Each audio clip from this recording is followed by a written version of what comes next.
केन्दुझर जिला प्रशासन और काव्यांजलि कार्यकारिणी समिति आनुकूल्य जिला दरबार हॉल ठारे महान जननायक भारत रत्न यशस्वी कवि और पूर्वतन प्रधानमंत्री स्वर्गत अटल बिहारी वाजपेयी शतवार्षिक जन्म जयंती पूर्ति और जिला स्तरीय सुशासन दिवस पालन अवसर में चंपा ब्लॉक अंतर्गत महेश्वरपुर ग्रामर सांबादिक त्रिनाथ महांत को साहित्य संस्कृति सांबादिकतार उल्लेखनीय अवदान पर काव्यांजलि पक्षर संबर्धित कराई। काव्यांजलि कार्यकारिणी समिति आवाहक राधाकांत महांत सभापतित्व में आयोजित यह कार्यक्रम में मुख्य अतिथि भाव में मान्यवर ओडिशा सरकार जंगल और परिवेश मंत्री श्री गणेश राम सिंह खुंटिया, सम्मानित अतिथि भाव में तेलकोई विधायक डॉक्टर फकीर मोहन नायक, पाटणा विधायक श्री अखिल चंद्र नायक, केन्दुझर पौरपालिका अध्यक्षा श्री निकु साहू, केन्दुझर जिलापाल विशाल सिंह, आरक्षी अधीक्षक श्री नितिन कुशलकर, वनखंड अधिकारी श्री धनराज एचडी, अतिरिक्त जिलापाल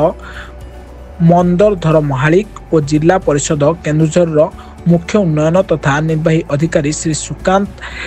नागभूषण प्रमुख जोग देथिबा बेले मुख्य वक्ता भाव में प्रसिद्ध साहित्यिक तथा अध्यापक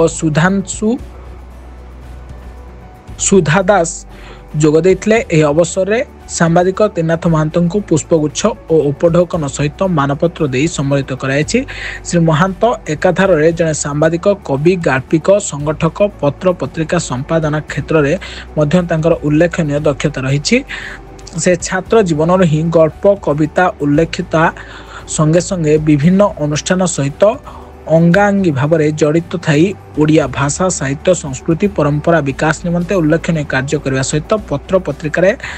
संपादक भाव में कार्य कर संपादना क्षेत्र में निजर दक्षता प्रतिपादित कर स्वचरित कविता गल्प बहुपत्र पत्रिकार प्रकाशित ता सहित श्री महांत विभिन्न खबर कागज निर्भीक भाव में सांबादिकता करी अंचल छोट बड़ समस्या को लोकलोचन को आनिबारे अद्यावधि निजर रुचि जारी रखिथिबा निजर एक स्वतंत्र परिचय सृष्टि करि पारिछंती। चंपारू प्रदीप कुमार महांत रिपोर्ट, प्लाकेट न्यूज ओडिया।